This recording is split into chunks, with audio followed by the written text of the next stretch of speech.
Go for the pulls and the pools. Go for the oohs and the ahs. Go for the bubbles and the bubbly. Go for the story and the stories. Go for the win. Go to Ocean Casino Resort. Book your trip at theoceanac.com.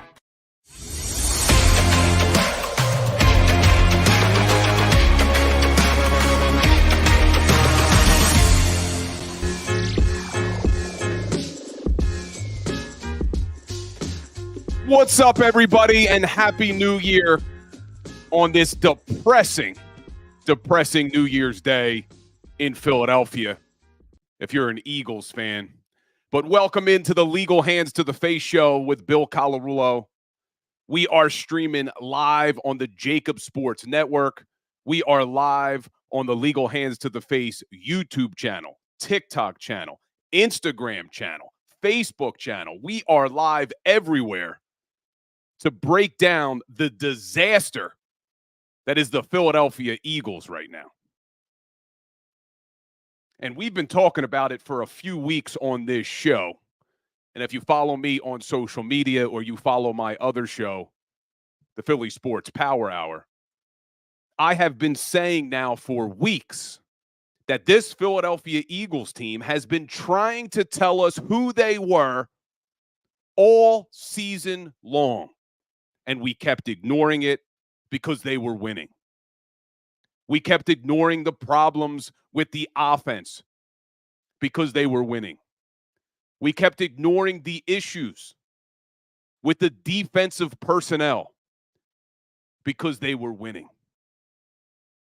And now, after being dominated by the 49ers, dominated by the Dallas Cowboys, upset by the Seattle Seahawks, and then unthinkably upset by the Arizona Cardinals and Jonathan Gannon in your own stadium, everyone in this city is realizing what this team has been trying to tell us all season long. They are not a good football team. They lack personnel on defense, and they have some really bad coaching on offense. And we're going to get into all of it tonight. I see a lot of the Legal Hands to the Face crew checking in on YouTube and TikTok and Instagram, and I appreciate all of you guys being here. Hit that like button for me. Hit that share button for me. The more Eagles fans we could reach, the better.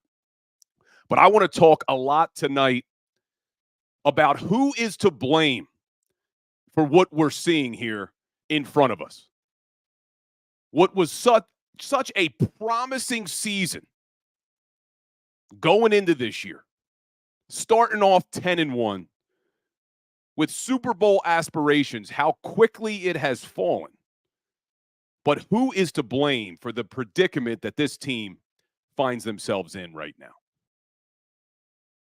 And all of us who are here bleed green, and you talk about an Eagles team that decided to ruin our holiday season. Started before Christmas and came right on through New Year's Day. Thank you, Eagles, for ruining our holiday season.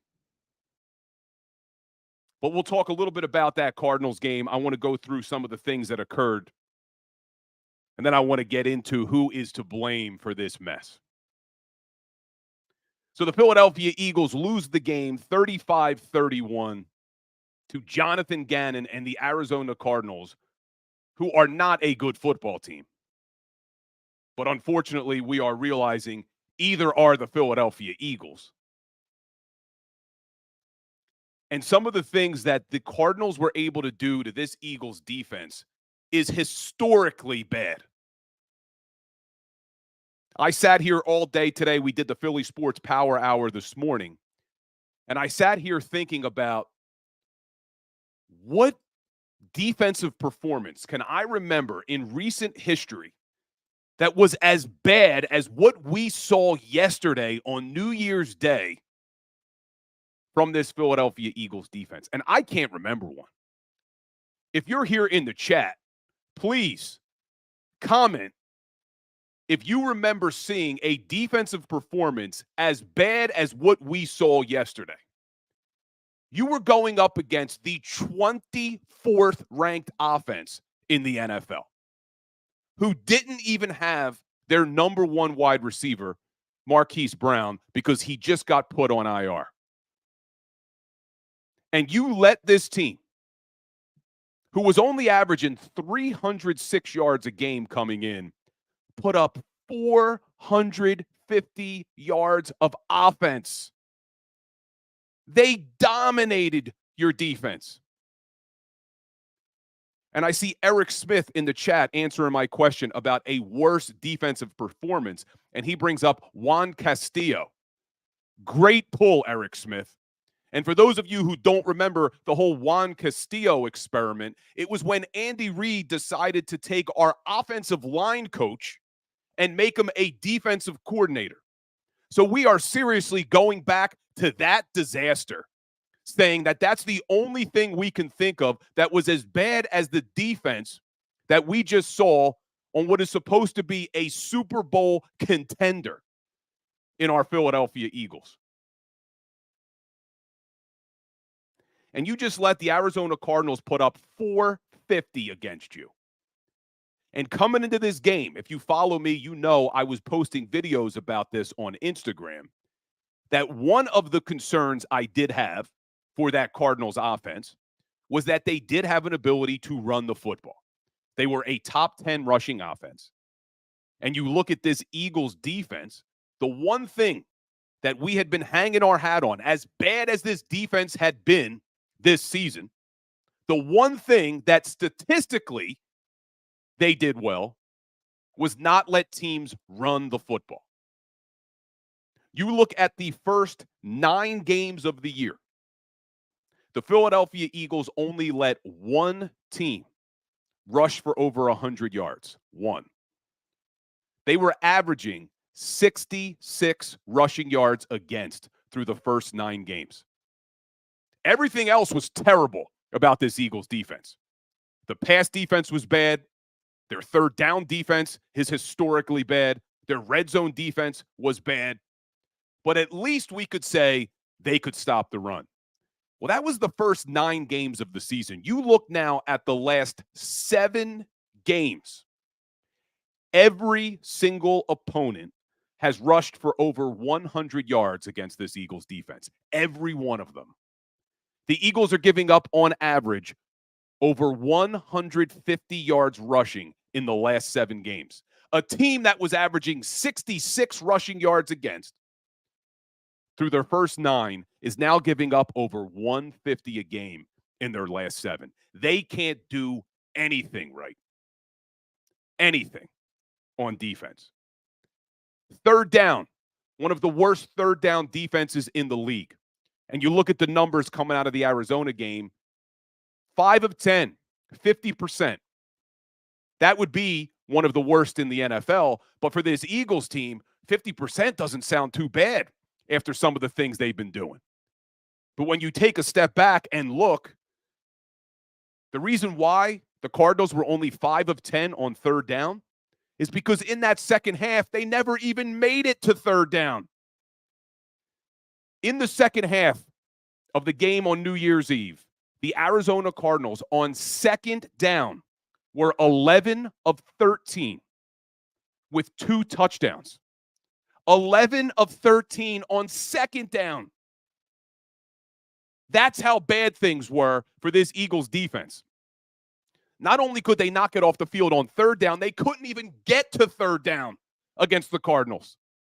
We would have killed for a third down in the second half. This defense stinks, and they've stunk all season long. And it's not only been bad on third down, it's been bad in the red zone. And you look at the first half yesterday, the Eagles have a 21-6 lead. And the reason they have a 21-6 lead, even though they were being dominated, was because the Cardinals couldn't convert in the red zone. The Cardinals were 0 for 2 in the first half, even though they went on long drives. They were 0 for 2 in the red zone. They came out in the second half and went 4 for 4 in the red zone. This defense stinks, and they've been bad all season long. This isn't just something we've seen for 1 or 2 games or even 3 or 4 games. It's now been 16 games with this defense. And you look at the drives that the Arizona Cardinals were able to put up. 14 plays, 8 plays, 16 plays, 10 plays, 9 plays, 8 plays. The shortest drive they had, the shortest drive the Arizona Cardinals had was their last touchdown-winning drive. It only took them 7 plays to go 70 yards and score a touchdown. Embarrassing what this defense did on New Year's Eve in Lincoln Financial Field. And I want to talk about who is to blame for that defense later on in the show. Because I look at this team, and on defense, I'm blaming Howie Roseman. And we'll get there. But I think this defense severely lacks the personnel. And I will go through it with you. I will give you the facts. I want to talk about the draft picks over the last few years and why the Eagles find themselves in the predicament they find themselves with this defense.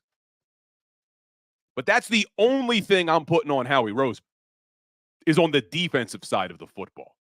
Because you look at this offense, and I talk about a lack of personnel on defense. You look at this offense, and it's anything but a lack of personnel. You should have one of the best offenses in the NFL when you look up and down that roster. I'd put that offense up against any offense in the league on paper. But the problem is they turn the keys of a Ferrari over to 2 guys who have no clue how to drive it. And that's Nick Sirianni and Brian Johnson. And if you guys follow the show, you know I'm a big fan of Nick Sirianni. I thought what he did the first 2 seasons was incredible. The culture he built. And now what you're seeing are some real cracks in the foundation of that culture. And we'll get there as well. But let's talk about this offense. Because all season long, you look at the final numbers and you start to think to yourself, okay, statistically, they're not that much different than where they were on offense. You look at the points per game and the yards per game. It seems to be pretty similar to last year. But if you watch the games, you knew something was off. You could just tell something isn't clicking. It doesn't look smooth. There looks like there's no rhythm to the offense. And I think it's because this offensive coaching staff, and it starts with Nick Sirianni and it goes to Brian Johnson, have zero situational awareness. Zero. We saw it against the Washington Commanders earlier in the season when they threw that deep ball to A.J. Brown to score a touchdown when what they needed to do was run out the clock. You saw it against the Seattle Seahawks, taking a deep shot to Quez Watkins when you didn't have to. Taking a deep shot to A.J. Brown when all you needed was 13 yards. And I'm not absolving the players. Jalen Hurts needs to play better. The offense needs to play better. But in my opinion, this is what you get when you have an offense that doesn't trust the offensive coaching staff. When you have an offense that doesn't trust the game plan, the schemes, the play designs, the play calling, and the philosophy of always going for the big play, the explosive play. That's all you hear from Nick Sirianni. But because of it, they lack situational awareness. And you look at that game yesterday against the Arizona Cardinals. The offense didn't play badly for a majority of the game. They didn't have a lot of opportunities because the defense was on the field so often. The defense couldn't get off the field, so the offense didn't get a lot of opportunities. First half, they go 3 and out to start the game. You don't like to see that. And then they score on their next 2 drives. They only had 2 more drives in that first half. Defense couldn't get off the field. Sidney Brown had that great 99-yard interception return for a touchdown, the only highlight from the defense all day. But they had a 9-play, 75-yard drive in the first half. The offense gets the ball with under 2 minutes. They go 9 plays, 75 yards in under 2 minutes, score another touchdown. They only had the ball for 8 minutes. And again, you look at the final numbers and you say, okay, offense didn't play bad. But they have zero situational awareness, and this is what I'm talking about.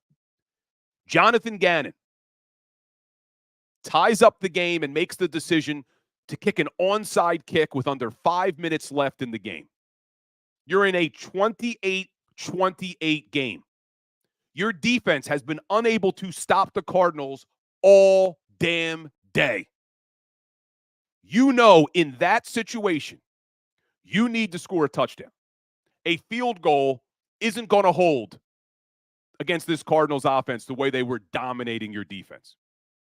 And this is where Brian Johnson and Nick Sirianni's ridiculous play calling shows its ugly head. They get down to the 20-yard line with under 4 minutes left in the game. They call an outside run to the left. Jordan Mailata takes a penalty you cannot take in that situation. You can't put yourself behind the sticks. So now they're at 1st and 20. Not ideal. But Brian Johnson and Nick Sirianni's next 3 play calls. At that moment, in a tie football game where you know you need a touchdown, these next 3 play calls make me question the entire offensive coaching staff and are a microcosm of what we have been watching all season long with this offense. 1st and 20. They call a designed quarterback run with Jalen Hurts that has no pass option built in. Your quarterback at that point in the game was 15 of 19 with 3 touchdowns. Hurts actually played pretty well against the Cardinals. I'm not putting this loss on Jalen Hurts. I thought Hurts played well when he had his opportunities. He's 15 of 19 at that point in the game. It's 1st and 20. You call a designed quarterback run with no pass option built in. He picks up 4 yards. You're now 2nd and 16. And Brian Johnson and his brilliant offensive mind says, let's do it again. Let's call another quarterback run with no pass option built in. Jalen Hurts now loses 3 yards. So now you're at a 3rd and 19. Again, remember the situation, situational awareness. You need a touchdown. Your defense can't hold the Cardinals. They've been dominated all day long. And on a 3rd and 19, Brian Johnson and Nick Sirianni decide to call a short screenplay to Kenny Gainwell to get in better field position for a field goal. Are you kidding me? Against the Arizona Cardinals, those are your 3 play calls. 3 straight. Quarterback run, short running back screen, let's kick a field goal. And every single one of us watching that game knew what was about to happen. Cardinals get the ball, and they drive right down the damn field to score a touchdown and win the football game. This offense is way too talented. When you look at the personnel across the board of this offense, there is no reason why this offense isn't completely dominating games from start to finish. It's the offensive philosophy, the game planning, the play calling, the schemes, and that comes from Nick Sirianni and Brian Johnson. I don't blame Jalen Hurts. I don't blame the players.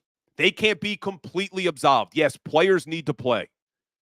But when I see this offense, they are too damn good for what you're seeing on the field. Let's just look at the roster. Look at the offensive line. You'd put that offensive line up against any offensive line in the NFL. You got Jordan Mailata, Landon Dickerson, Jason Kelsey, Cam Jurgens, and Lane Johnson. I'd put that offensive line up against any offensive line in the NFL. Then you look at your outside receivers. We debated all offseason that the Philadelphia Eagles have the best wide receiver duo in the entire league. think there's a couple of teams that may be better, but not by much. You have one of the best tight ends in the NFL in Dallas Goedert. You added DeAndre Swift, who's an obvious playmaker to that offense. They don't like to use him, but he's there. And then you have Jalen Hurts, who I still have faith in. I know there's a lot of fans out there, a lot of fans who don't think Jalen Hurts is the answer. I still do. I think you're seeing a team that is lost trust, lost belief in their offensive coaching staff. And that is why you're seeing them not execute on the field. That's why you have guys like A.J. Brown refusing to talk to the media. And he made it clear yesterday to the media, I'm not talking, and it has nothing to do with you guys. This is a team that has lost faith in their coaching staff. And that is scary. That is really scary. And I want to talk about Nick Sirianni, because one of the things that I always gave Nick Sirianni credit for was the culture that he has built. And that culture looks real shaky right now. You're seeing things that we have not seen from a Philadelphia Eagles team in a long time. You're seeing leaks come from the locker room a few weeks ago to Derek Gunn right here on the JAKIB Sports Network about them becoming predictable. You're hearing Jalen Hurts a couple weeks ago talking about how they need to be more committed. You have rookies talking about how they're doing things in practice that are showing on the field. This is a problem. And you have a coach who I really liked. And if you watched his press conference today, he looks lost. They asked him today at the press conference if he thinks he should have been a little bit more aggressive with that drive that I just went through with you guys when they got the ball back after the onside kick. And you're listening to his response. First of all, he just goes on and on and on and on, questioning himself. Yeah, I should have done something different. Yeah, he's lost. How do we expect these players to have confidence in him when it doesn't sound like he has confidence in himself? And that's the part of this whole thing that has me really nervous. Because you're going to start to lose guys. And I'm not only talking about for this season, I'm talking about for next season. You think guys like Jason Kelce and Fletcher Cox and Brandon Graham, who have been here for so long, who provide that great veteran leadership in the locker room, Jason Kelce still playing at a high level, you think those guys are coming back next year with the mess we're watching happen right in front of us? That has me concerned. That has me really concerned. Sorry, guys, and I've been going. I appreciate all of you here.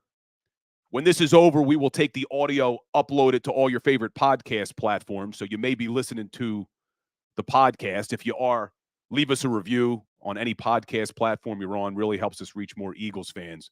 But I appreciate everybody here on TikTok, Instagram, YouTube, Facebook. We are live everywhere. And it just sucks that we're sitting here on New Year's Day, not looking forward to the playoffs, not talking about another NFC East championship for this team, but we're all sitting here thinking, what the hell is going on with this Eagles team?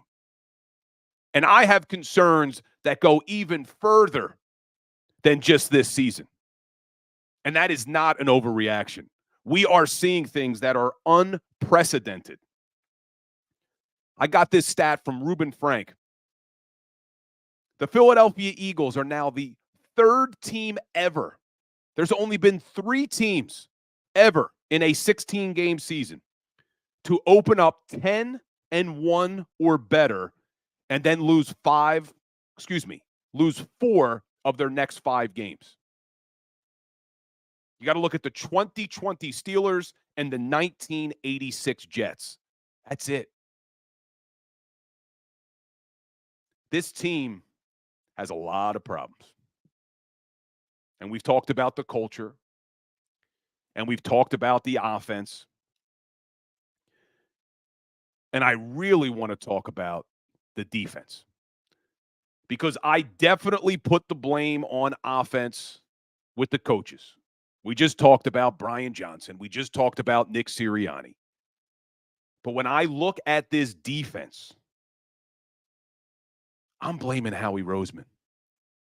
And I did a video about this on Instagram. I had a lot of people coming at me saying, bad take, bad take.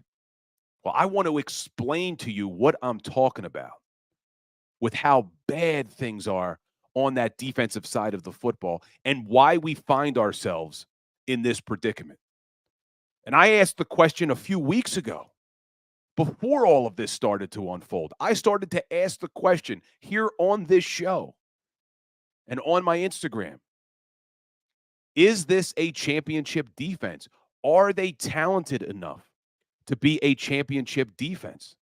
And then we saw them get dominated by the Niners and dominated by the Cowboys and give up a 92-yard drive with less than 2 minutes to a backup quarterback in Drew Lock.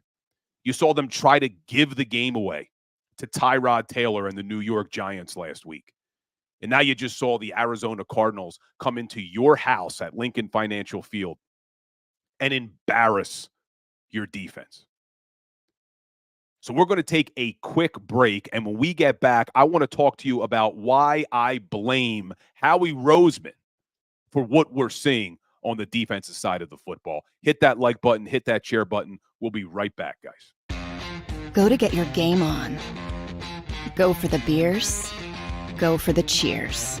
Go for the hit and the hits. Go for the stakes and the stakes. Go to get your parlay on. Go to get your party on. Go for the scene. Go for the screens.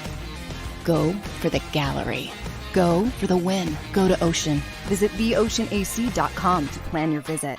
At Pond Lehocky, we've recovered billions of dollars for our clients, and we're confident we can do the same for you.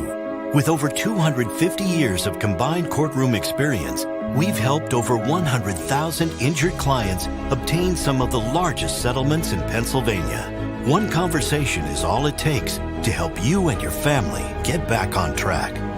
If you've been injured in an accident, give Pond Lehocky a call. They're carving them up and good play calling along the way. First and goal at the 6.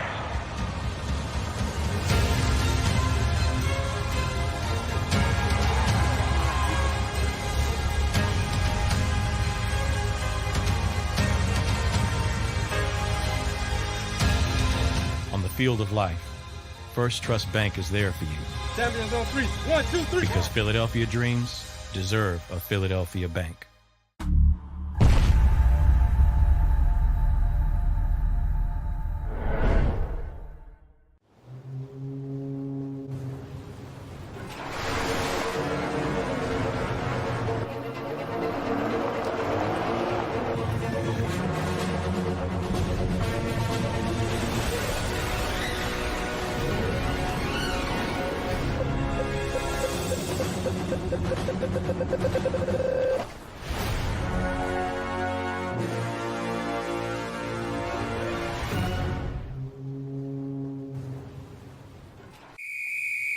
Underdog Fantasy has a way for you to play alongside your favorite football team all season long with their Fantasy Pick'em game. You pick between 2 to 5 players, select whether they'll go higher or lower on one of their stats, then do what you usually do on a Sunday, watch the games.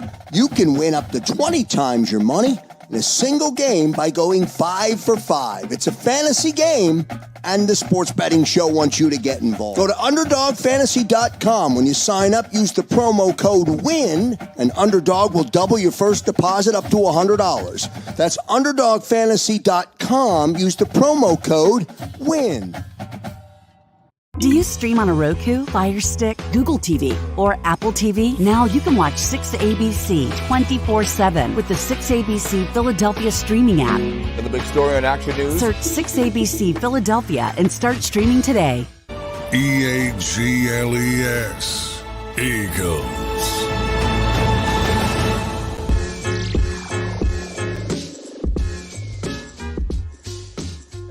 What's up, everybody, and welcome back into the Legal Hands to the Face show with Bill Colarulo on New Year's Day. Appreciate all of you guys spending this hour with me on New Year's Day. Outside of the Philadelphia Eagles disaster, I hope everyone had a great New Year's Eve. Hope everyone was safe, spent some time with family. If you guys are making some New Year's resolutions, my advice, write them down. I talked about this on the Philly Sports Power Hour today. The research is irrefutable. You are so much more likely to accomplish your goals if you write them down in a place where you could see it often. So Google it. The research is irrefutable. Write down your goals. So hopefully you all make some good resolutions. Have a great 2024. And if this is the first time you've tuned in for the Legal Hands to the Face show, make sure you are following me on all your favorite social media platforms. We post daily content, multiple pieces of content a day on our Philadelphia Eagles. So you can check us out on Instagram at Legal Hands to the Face, Twitter at Bill Colarulo, YouTube, Legal Hands to the Face Sports Talk. We are everywhere. We're even on TikTok live right now with our live TikTok audience. And you could also check me out live on the JAKIB Sports Network every Monday through Friday, 10 to 11 a.m. on the Philly Sports Power Hour. Tomorrow, we are going to be joined like we are every Tuesday on the Philly Sports Power Hour by Dave Spadaro, Eagles insider. He's always positive. I'm really curious to see how he's going to be positive about this team right now. So tune in tomorrow, Philly Sports Power Hour, for Dave Spadaro. But I appreciate all of you guys here. And before the break, we were talking about the offense and how I blame the coaches, Nick Sirianni and Brian Johnson, for what we are seeing on the offensive side of the football, because there's just so much talent on that side of the ball. And I don't care about the final statistics. They lack situational awareness, and we've seen it time and time again. Bad clock management, bad play calling, bad decisions. And that comes from the top, Nick Sirianni and Brian Johnson. But when we look at this defense, I said it a couple of weeks ago on the JAKIB Sports postgame show that I don't care if Jim Johnson was the defensive coordinator on this defense. I don't think they have the personnel to compete. And we're seeing it week after week. They move on from Sean Desai. They name Matt Patricia the coordinator. Has that done a damn thing for this defense? This defense stinks because Howie Roseman ignored multiple positions on the defensive side of the football, and his inability to draft defensive talent is coming back to kill this football team. Let's start with the positions that were ignored this season. And this isn't hindsight being 2020, guys. If you follow me, you know I was posting videos all summer long about the linebacker position. I was not happy that they let TJ Edwards walk. The moment he signed with the Chicago Bears, I wasn't happy. TJ Edwards was a guy who played over 94% of your snaps last year, wore the green dot, led your team in tackles, and you let him walk out the door. And I don't want to hear it was because he wanted to go back to Chicago. If you valued him and you wanted him here on this football team after going to a damn Super Bowl, there's no way TJ Edwards is going to Chicago. So Howie Roseman made the decision on a team with Super Bowl aspirations to go into this year and completely ignore linebacker. They put all of their hopes in Nakobe Dean, who played 34 career snaps before this season. And again, this isn't hindsight being 2020, guys. I did videos on this all damn summer, and I had people commenting underneath, Nakobe Dean's going to be a stud. Nakobe Dean's going to be a beast. And I kept saying, I hope you're right, but we don't know. And to go into this season, putting all of our hopes on a guy that we haven't even seen play yet was criminal on a team with Super Bowl aspirations. And then what happened? Well, before we even get to training camp, Howie Roseman did do one thing at the linebacker position. The Chicago Bears, who let their starter walk out the door because they thought they made a huge upgrade in TJ Edwards, the damn Chicago Bears upgrade their linebacker position with our damn linebacker. Howie Roseman says, I'm going to sign their starting linebacker that they didn't want anymore, and brings on Nick Morrow, a guy that they had a cut in training camp, who was able to be put back on their practice squad because no one else in the NFL wanted him. So that's who we went into the season with at linebacker. And then during training camp, when it became clear that they had some serious problems at the linebacker position, Howie Roseman went dumpster diving. Who's still available? Okay, let's bring in Miles Jack off the street. Miles Jack retired a week or two after they brought him in.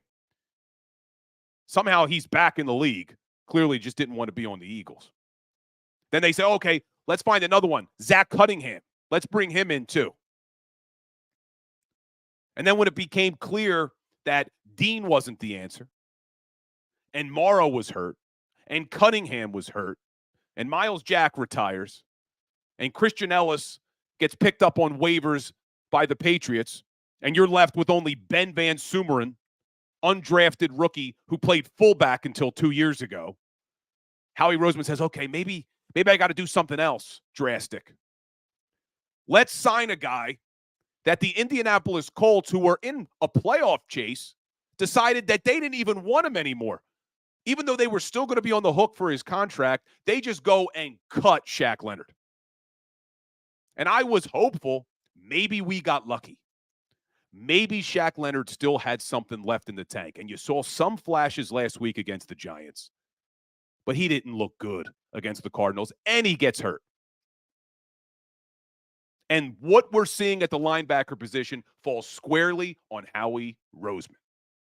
And I don't want to hear the same argument I've been hearing all day on Instagram. Well, he can't pay everybody.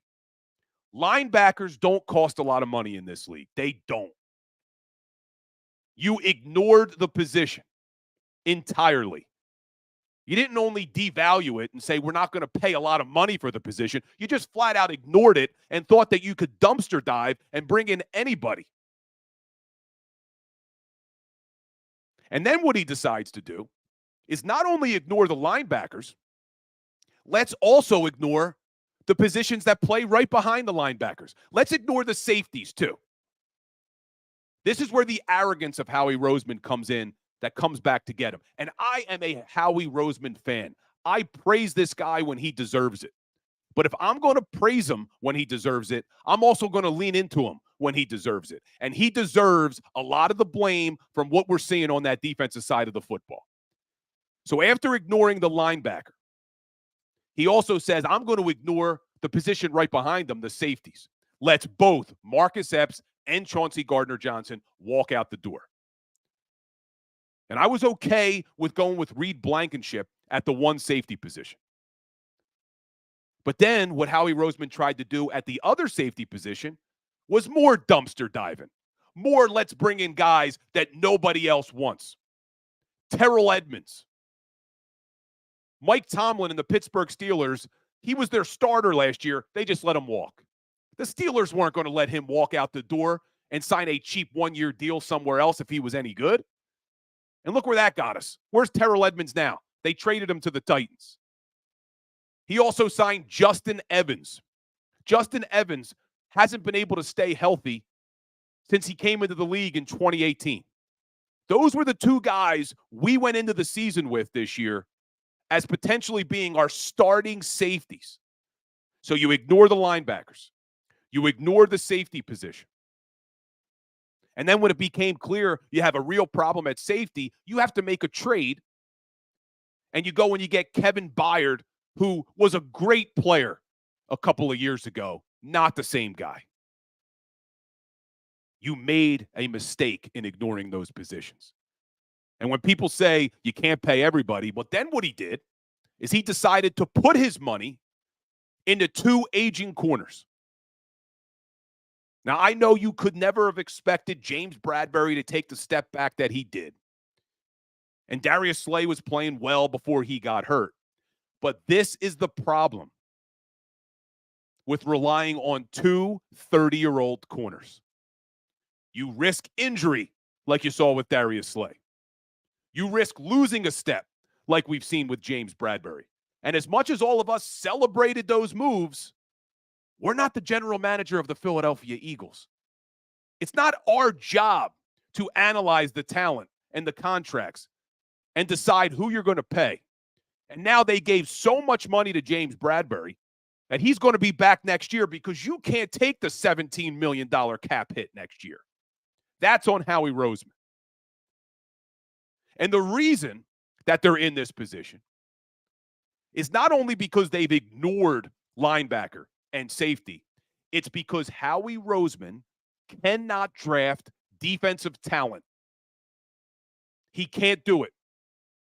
Now, I'm excited about this year's draft picks. I'm giving Howie Roseman some credit that maybe finally, after 4 years of disaster in the draft, that maybe he hit on some players this year.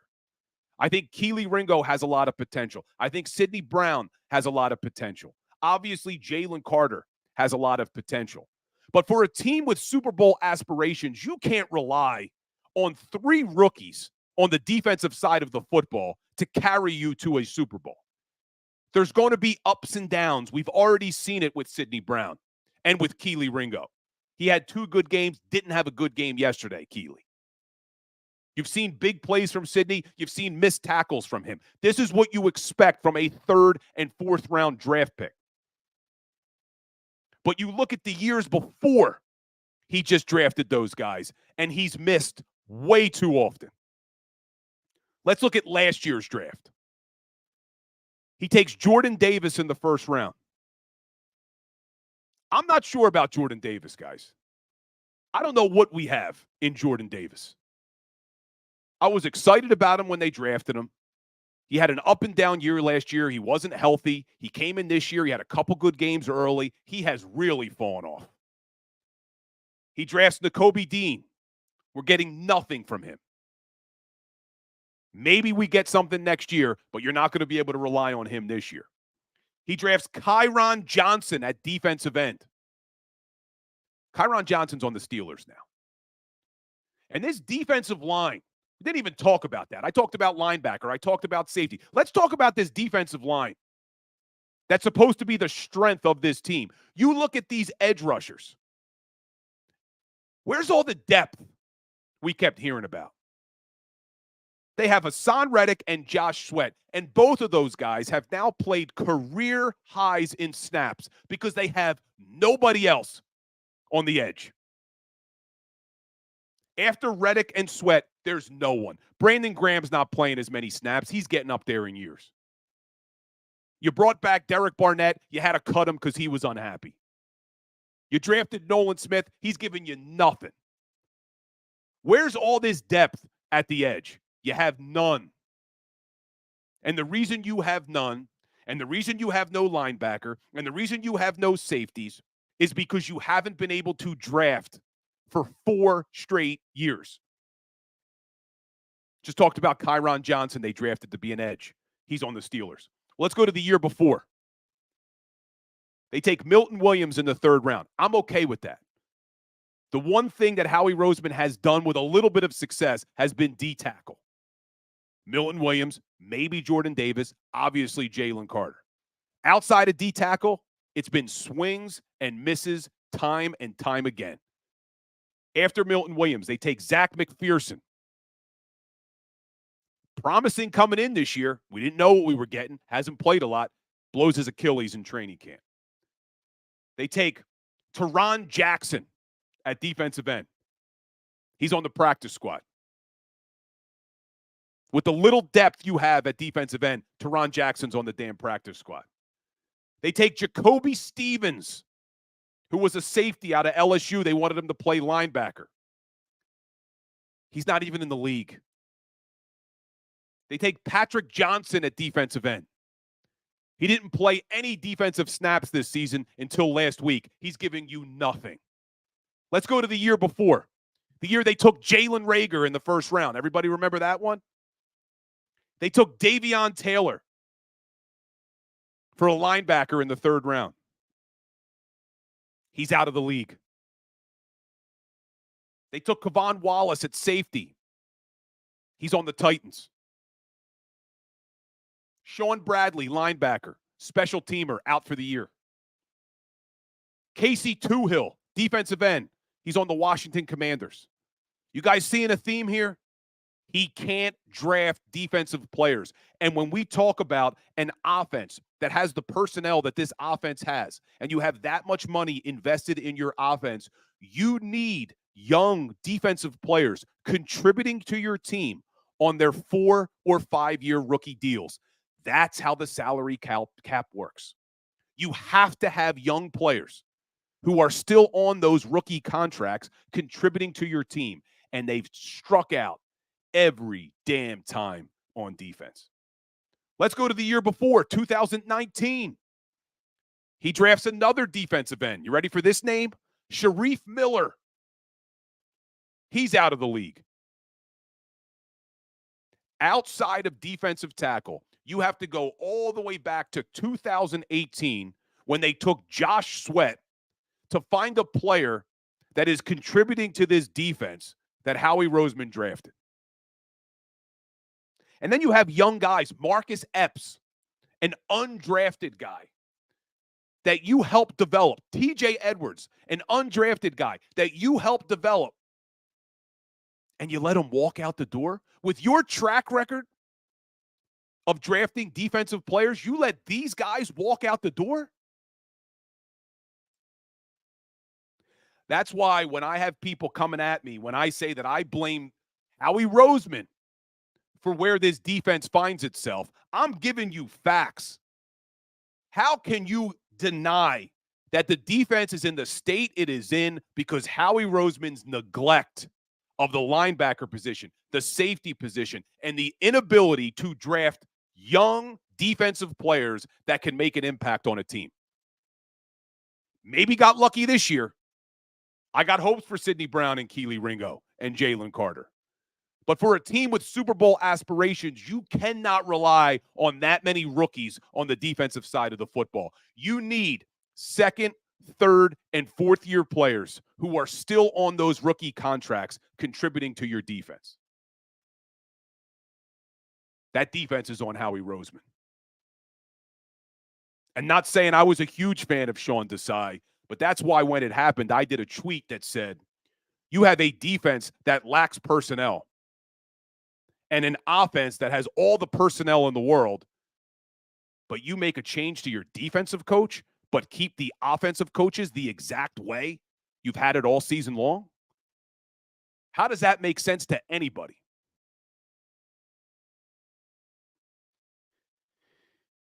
Sorry, guys. Getting all worked up on New Year's Day here.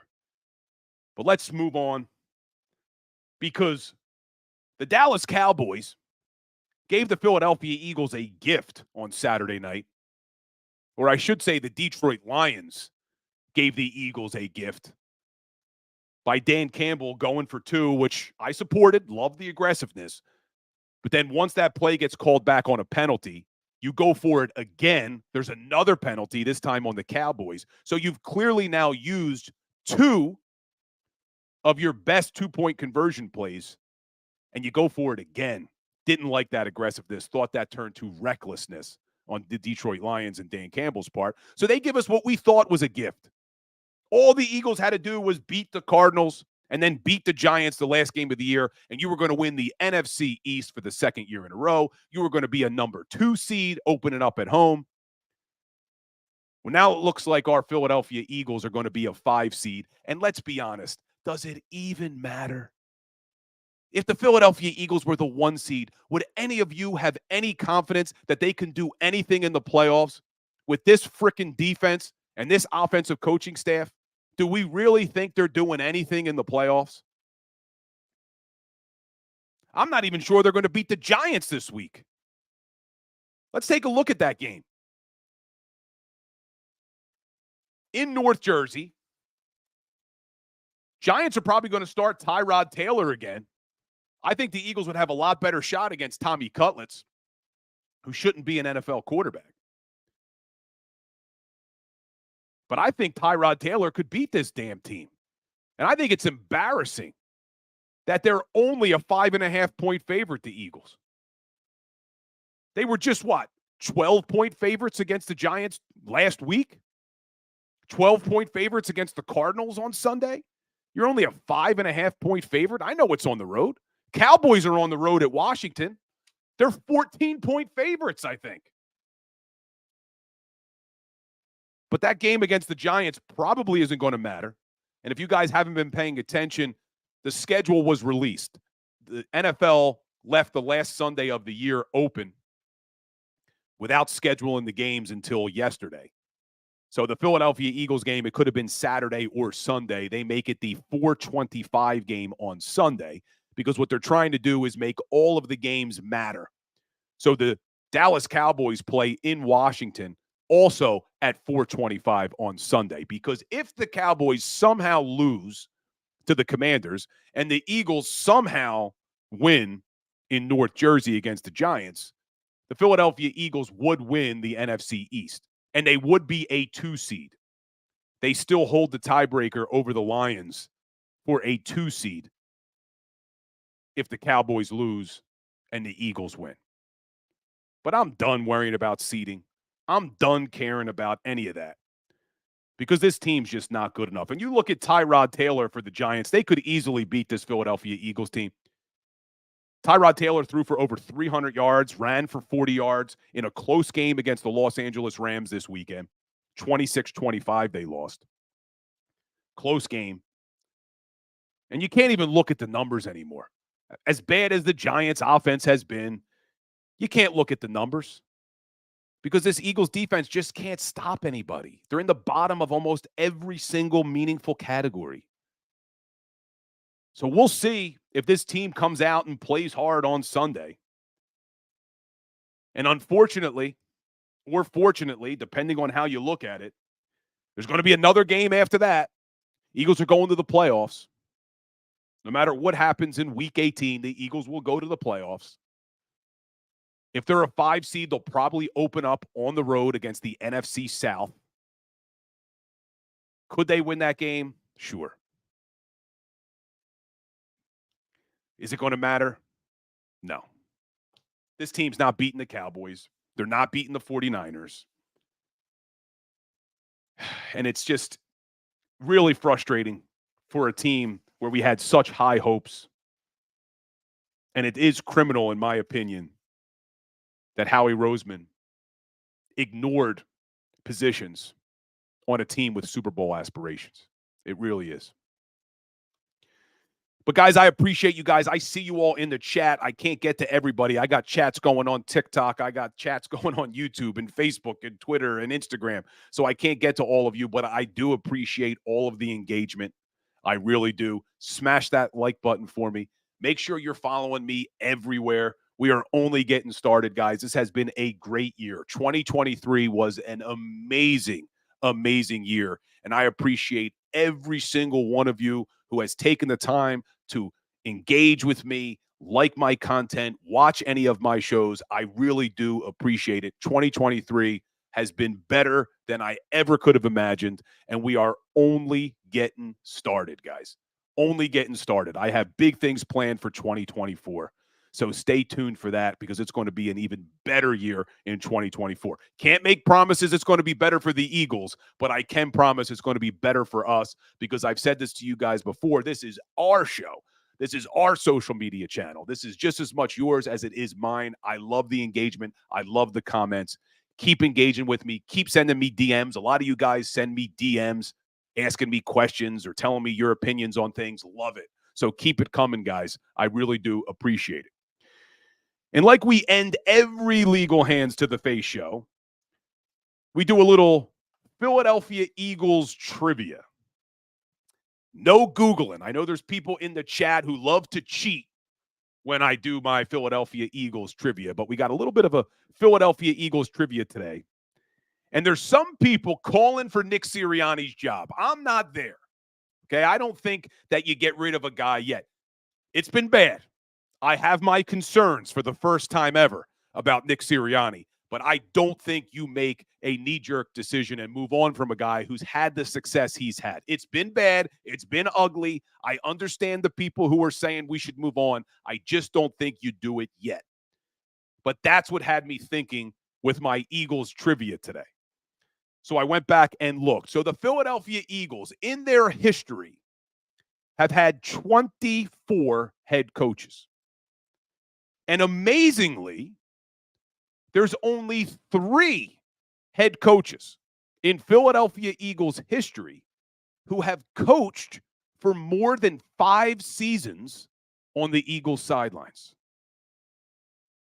You look at the Pittsburgh Steelers, since 1969, they've only had 3 coaches. The Eagles have had 14 since 1969. But there's only 3 coaches in Philadelphia Eagles history who have coached more than 5 seasons. Who are they? If you guys are here in the chat, take a guess at who the 3 head coaches are. And you can throw out one name if you have it. One of them should be really easy, guys. But there are only 3 coaches in Eagles history. And I see Craig Anderesh on Instagram say Vermeil, Reed, and Kotite. So you got 2 of them right. Dick Vermeil coached 7 seasons for the Eagles. Andy Reid, obviously, 14 years. But who's the 3rd? This is a tough one. I see people saying Kotite, incorrect. Buddy Ryan, incorrect. Buddy Ryan only had 5. Kotite only had 4. Vermeil had 7. That's one of them. Andy Reid's obviously the other, but who is the 3rd coach? It's going back some time. And he coached for 10 seasons for the Philadelphia Eagles. I don't see anybody getting this. Come on, guys. You got to know your Philadelphia Eagles trivia. Countrywide Eagles podcast comes through with the answer. It is Greasy Neal. Greasy Neal, going way back, coached 10 seasons for the Philadelphia Eagles. But it's crazy to me when you look at the history of the Philadelphia Eagles. They've had a lot of coaches, and not many of them last. So a lot of people calling for Nick Sirianni's job. He's coached 3 seasons. Who would have thought Dougie P would have been fired only a couple years after he won a Super Bowl? So you never know. You never know. And shout out to my man, Countrywide Eagles podcast. He's trying to have me as a guest on his show. Hopefully, within the next 2 weeks, we'll get on the Countrywide Eagles podcast. So good to see you, Dennis. But, guys, I don't know what's going to happen the rest of this season. All the expectations we had for this team, unfortunately, reality is setting in. I know there's the diehard fans who say, we still believe. But if you take a step back and you don't look at this team with green-colored glasses and you look at the reality of this football team, they're not doing anything this year. They're just not. They're not well coached. They lack personnel on defense. There's cracks in the culture. The locker room doesn't seem to be as tight or strong as it used to be. There are a lot of issues. And to think that they're going to get that fixed with 1 week left in the season. Love to see it happen. It's just not. And I said to you guys last week before we end the show that there were 3 things that I wanted to see to bring back hope. I was hopeful that the offense could dominate for 4 quarters. Well, that hasn't happened. I was hopeful that maybe Shaq Leonard and some of the personnel, Avonte Maddox coming back, Keely Ringo playing like a stud, maybe the defense could take a step forward. Well, that hasn't happened. And then I was hopeful that maybe the 49ers would stumble down the stretch. And they haven't looked great the last 2 weeks. But this Eagles team's just not good enough. And I hate to end the podcast on that note, guys, but I'm not here to tell you what you want to hear. I'm here to tell you what I see and what is reality. And unfortunately, it's going to be a long offseason with a lot of questions because I think you're going to lose a couple of these veterans. There's a lot of decisions to make with some of these contracts. Not a great way to start the year. But I appreciate you guys. Smash that like button on your way out. And like we end every show, I'm going to give it to you, although it's not going to have a lot of emotion today. As always, go Birds.